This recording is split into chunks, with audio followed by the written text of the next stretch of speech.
Welcome to Inside Tacoma. I'm Elisa O'Hanlon. Today, my guest is Council Member Ryan Mello. Hi, Ryan. Hi, Elisa. I am so excited for you to be here. Thank you for having me. Because this is going to be the last time we have you. Yeah? Very special. How do you feel coming to the end of your time on the Tacoma City Council? It's bittersweet. Yeah. We've had a great 10 years, I think, of good progress. So it's been a lot of hard work. We've got a lot done, and I'm excited for the future of Tacoma. And while I'm really excited about what we accomplished, it's been a good time. Yeah. So I'm going to ask you all the obvious questions, right? Like, what do you remember most from your time on the council?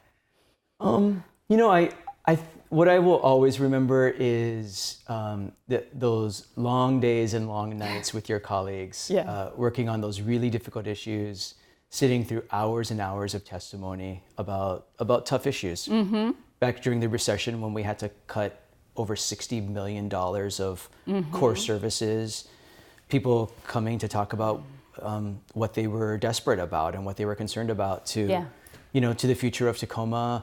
And lots of other just really tough issues. Just those, you really learn a lot about your colleagues when you're sitting through hours of excruciating testimony, hearing from citizens about what their concerns are and what their hopes and dreams are. Yeah, I mean, 10 years ago was 2009, right? We were just getting through the recession. Just starting the recession.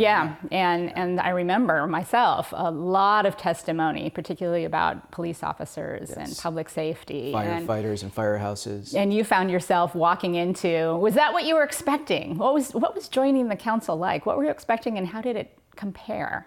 I definitely was not expecting that.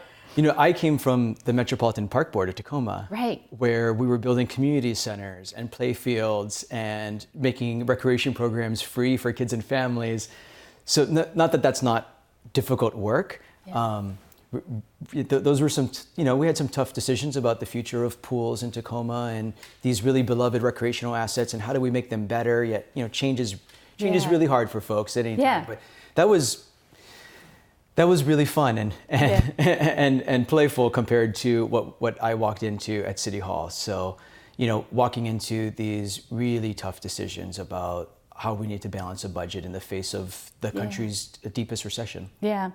I get the honor of getting to meet mayors from across the country. And the story is often the same, that I ran on this particular issue and then I got into office and quickly had to pivot to do something else. How did it compare what topics you thought you might be working on and then where you ended up spending most of your time? Yeah, I share that with folks too. It's You're never fully prepared for what you're walking into. Yeah. I think you do your best to stay focused on what your priorities are and what you said you were going to work on when you're running for election. But you are dealt so many, especially in local government, you are dealt so many different decisions that you never ever thought that you would be faced with. So what was your favorite one that you didn't think you ever would have to, never imagined that you might be dealing with, you found that you kind of really dug into it? And the number of super detailed decisions you need to make about whether or not someone's roof should be 35 feet or 32 feet or these sorts of things. It all matters, right? Yeah. The quality of your neighborhood matters, but the excruciating detail sometimes of the kinds of decisions that come before you, you really got to do your homework and you really got to listen and show up ready to learn. And but so many different kinds of decisions. I definitely didn't think I was going to be. I did not sign up to serve to cut $60 million of core services. No. That was not what I signed up for. No. But we're here. 10 years later. I know one of the other things that maybe you didn't, that you got into, that maybe you didn't know, or perhaps the general public doesn't know that city council members get into to the degree they do, is the regional representation. And you have been on the Puget Sound Regional Council Growth Management Board for a number of years now, and also on the Clean Air Agency Board. And And the Pierce Transit Board. And the Pierce Transit Board. And so was that, did that weave into your experience and the things, what kinds of things did you accomplish there that you are glad to have been a part of? Yeah, Tacoma being the second largest city in Puget Sound gets a seat at all of these decision-making tables, which is really important for Tacoma. I chair the Growth Management Policy Board for Central Puget Sound, which makes a lot of decisions about how we grow, where jobs and housing get placed, how we protect farmland, forest land, how we move about the region in a more efficient way. These are really important decisions, and I've had the great honor of chairing that growth board for the past about 5 years now. So just a real honor to work through some really tough issues about how do we work together as a collection of over 100 cities in Central Puget Sound to limit displacement, increase affordable housing, put housing where it makes sense, and protect our quality of life. Over 100 cities. Over 100 cities in Central Puget Sound. It's a lot of decision makers to corral. That is a lot. So that definitely built my skills of listening and patience and trying to find out what's important to others and how do we seek compromise. Yeah. And the Clean Air Agency, you've been on that board for? Been on that board probably for about 6 years now. And through that time, we were able to get the city of Tacoma out of a pollution standard from the Environmental Protection Agency that is called being out of attainment, so attaining your clean air status, mostly because of diesel truck pollution and wood smoke pollution. Really, really bad pollutant that gets lodged in people's lungs and causes lots of different really horrible health concerns. But from, again, a lot of hard work, keeping our head down at the agency, supporting individuals and businesses with incentives, we were able to get our community out of attainment, more importantly, to get cleaner air, demonstrated quantifiable cleaner air. Since now the Clean Air Agency is leading the way on what's called a Clean Fuel Standard, which will reduce carbon pollution by 25% by the year 2030, which is the single most effective strategy we can to reduce carbon pollution in Central Puget Sound, and has the added benefit of significantly cleaning our air for public health reasons. Yeah, and that was a huge action to be able to get the Tacoma area back into attainment for those air quality standards. If we hadn't gotten back into attainment, that would have brought with it a lot of penalties on businesses, and so we would have lost all kinds of federal transportation dollars. That was the stick to get into attainment, to hit the policy of cleaner air. So it was really important, not only financially for the region, but I think more importantly for the public health of the region, so we can truly breathe cleaner air. Yeah, absolutely. I mean, I think ultimately that's what we want, right? But sometimes communities need sticks. The altruistic goal of just cleaner air sometimes does not move communities into the right directions. Sometimes communities need that stick in order to make tough decisions about how to change behavior and really move business, industry, and individuals to that better place.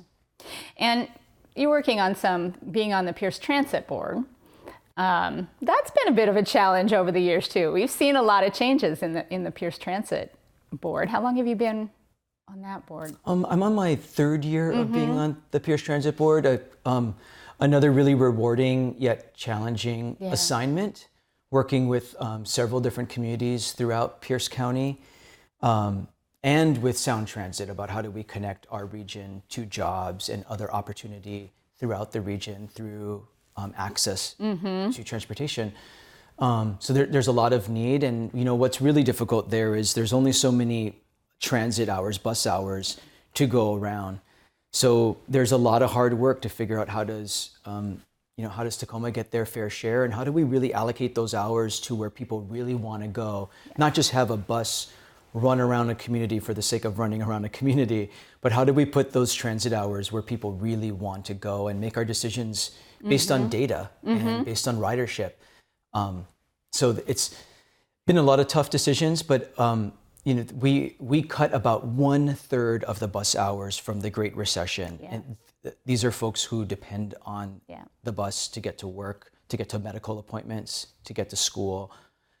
We were able to restore a lot of those hours over the last several years, but we're still, by the amount of hours served per year, bus hours running per year, we are still below the number of bus hours today compared to the number of bus hours that were on the streets of Pierce County from the Great Recession. And I don't mean this to be a leading question, but the Pierce Transit Service is heavily funded by sales tax revenues. What's it going to take for us to be able to generate revenues that we can get those kinds of bus hours back online? I love the leading question. This is, so yes, sales tax is the number one source of revenue for Pierce Transit. Right now, Pierce Transit collects 0.6% of sales tax to fund transit service hours. We have the lowest collection rate of any transit agency in Western Washington by far. By law, Pierce Transit can go up to 0.9% and I'm pushing the agency to get ready to go before the voters to make the case to take that to 0.9. That would take a vote of the people. People in Tacoma have strongly supported Pierce Transit in the past, confident they will in the future, because they know that so many people depend on Pierce Transit to get to essential services and opportunity. Yeah. All right. So something to be, even maybe when you're not on the council, but something you might be working on. A major 2020 project that's definitely worth our time to talk to voters about. Yeah. As you leave the council and new members come in, what kinds of advice do you have for those new members? What are the things that you hope they will continue to pick up and work on? I think the number one advice is listen and learn. There is so much to listen and learn about. Another thing that I will pass on to my successor is to do everything you can to try to understand what the priorities are of your colleagues. Not only so you can help make them successful, but really understanding what their priorities are so that you can weave them into yours, I think only helps make you and what you care about successful. I hope that the future council continues to make advancements on making sure that we grow in a really smart way, so we make really efficient use of the limited land and limited financial resources we have to serve the community, that as we make future investments, that we make investments that really grow opportunity for kids and families. It's why I'm so thrilled that we put Tacoma Creates on the ballot, and Tacoma Creates won overwhelmingly. So there's just such an opportunity for the next council to continue to make investments in making people's lives just demonstrably better. Yeah. Well, you will continue to be involved in the community. Do you have any particular outlets that you think you will invest more? How much more time? Let's start there. How much more time do you think you're going to have that you'll be able to invest in other ways? My Tuesdays will now be fully free from morning to night, and it's not just a Tuesday job, as you well know.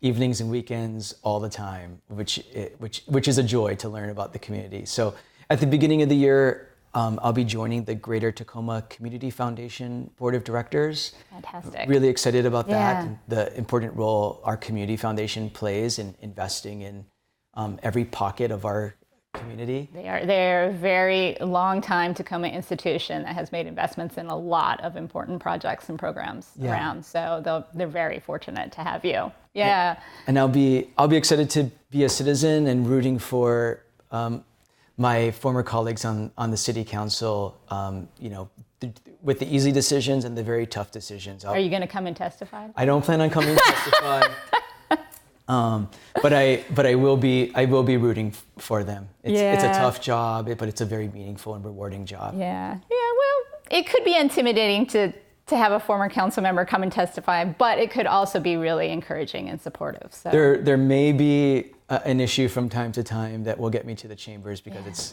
that important. What are the last we're in December now, so you have maybe 2 more council meetings. What are the last couple of things that you are hoping to be able to leave behind? We've got a lot done in the last 10 years, and I'm really grateful about that. We've been a workhorse. And a workhorse for good reason, because this community needed a lot of attention.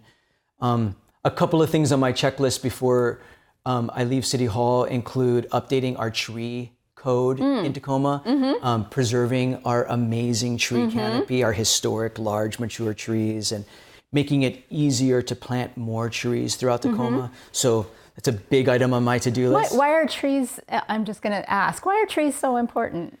They just have a natural, innate ability to improve our property value, improve our mental health. Just makes it so much more attractive and safe to walk around our community. Business districts are proven to do better business when they have a healthy tree canopy in a business district. Property values are proven to be higher when you have a healthier, mature tree canopy. Just financial and health reasons. Back to air quality again. Air quality, quality of life. Yeah. So big improvements to our tree code, big improvements to our electric vehicle readiness code to make it easier to have electric vehicle infrastructure in new commercial and new multifamily apartment buildings. And before the end of the year, I'm hopeful we'll pass what we call a climate emergency resolution. And not only will the climate emergency resolution say climate is a major threat and emergency, and Tacoma takes it seriously as an emergency, but it lays out the groundwork for the next year and a half about what Tacoma is going to do to further advance the planning and action next steps related to climate here at home in Tacoma, to do our part to make it healthier and do our part to reduce carbon pollution. What was the inspiration for you to push that emergency resolution? The biggest inspiration was the youth climate strike in Tacoma. In late September, thousands of youth marched to City Hall from People's Park and demanded action by their local representatives. And they said, you know, these issues start locally, and we got to take leadership at the local level. So I'm heeding their call and have been working with the leaders of the youth climate strike on the language. They've reviewed multiple drafts of the climate emergency resolution. And it's now circling around City Hall to get input from various city departments, because they're the ones who's going to be directed to implement it at the end of the day. But it all started with thousands of youth demanding emergent and urgent leadership at City Hall. And that was a climate strike that was not only in Tacoma, but it was across the country. It was across the world. Across the world, And so the youth just showed up, and not just a few hundred or thousand, millions of youth. And so you've met with a few of them, and they continue to carry this. This is something that they're looking at, not just at this moment in time, but really paying attention into the future. You know, our high school and college youth, even middle school youth, understand the existential crisis that climate poses to our community and their world. They really get it. It's not an academic theory. It is real world, and they understand that. And they have real sincere concerns about it, and real sincere concerns that the way we've been trying to address it has been too incremental. And in a lot of cases, incrementalism is the way for us to adapt to change as human beings. Change is tough. In this case, you know, they're really saying, we got to get a little bit more uncomfortable, or we got to get a lot more uncomfortable, because incrementalism isn't going to do it for this kinds of really serious problem that is staring us down. So some bold moves. Bold moves. What do you think is the boldest move that you are hoping for the city of Tacoma? I think, you know, really systemic policies like changing the way that how we get our transportation fuels to make them significantly less carbon intensive. It's those kinds of bold strategies that's going to get us there. Significantly updating our building codes so that electric vehicle infrastructure is more the norm, not the exception. Making our neighborhoods much more walkable so that people don't have to get into a car if they don't want to. Because transportation pollution is the number one cause, our number one cause in Tacoma of carbon pollution is pollution from transportation sources, a little over 60%. So it just stands to logic that our bold work needs to be in the space of transportation and reducing transportation pollution if we're going to be serious and sincere about addressing climate change locally. And those are things that we can do at home, our building codes and walkable neighborhoods, and UV infrastructure. But it's also interesting to me, as we've been talking, the theme that continues to weave throughout all of your work, and that is that transportation and that sustainability for the environment. And it strikes me that we can do a lot of those things at home, but the work of Pierce Transit, the growth management across the region, the clean air standards across the region, that relies on us working with the rest of the region as well. So there's so much we can do at home. Yep. But it's really incumbent on the region to pull together in this as well. In my 10 years at City Hall, I feel like I've really come to understand that. Yeah. We've really had to make progress at home to lead by example and not be hypocrites, demonstrate that these kinds of technologies and policies can work. Yeah. And they have to be scaled up to a regional or statewide level. So I've really been working hard to play at both of those levels simultaneously all the time, because that's what it takes. Both of those approaches all the time. That's a lot of work. Do you see there are ways that Tacoma can step up more in that way that you talk about, leading? How do we do that as a community to really lead our region? Absolutely. Leaning into these kinds of innovative options to move forward, really demonstrating that it's not an either or. And a community like Tacoma, when Tacoma speaks, the region listens. It's one thing when our friends in Seattle do something innovative or new. It's another thing when Tacoma does something that the region really listens. So by leading by example, by advancing what are really pragmatic strategies to help people get out of their cars, to help people save money on their transportation sources, how we build our buildings so they're healthier. They sound sort of futuristic, but they're not. The technology's there. It's about having the will to create the environment and the policies to make it so. And that's where I think our role as policymakers is to make the future now, and that's what we've been trying to do. It's not out there. It's incredibly doable. It's very pragmatic, and it's our role to lead on it. Yeah. So if we can really set that vision for ourselves, then it's a matter of telling that story to the rest of the region. And getting them. Exactly. And telling that story about how it saves you money, how it improves your health, how it makes employees healthier to show up and come to work, or people living in these homes and working in these buildings healthier and better employees. There's real data out there that demonstrate all of that. And we have a great story to tell about how investing in sustainability, investing in our quality of life means investing in our economy and our people. Investing in our economy. So we've talked a lot about the legacy that you're leaving for us in transportation, in sustainability, in growth management. One of the other things that you've done on the council is to chair the Infrastructure, Sustainability, and Planning Committee. So thank you for your leadership on that. What else on the council? Just some of the other topics that you were able to get into. Are you really pleased to be able to be passing along to the next council? Yeah. Well, we talked about Tacoma Creates and the investment that voters in every single precinct in Tacoma overwhelmingly said yes to. Using arts, culture, science, and heritage programming to help improve children and families' lives. Meaningful after-school programming, summer programming in our neighborhoods, in schools, after school, and bringing these amazing experiences year-round to neighborhoods. Those kinds of initiatives get me up in the morning.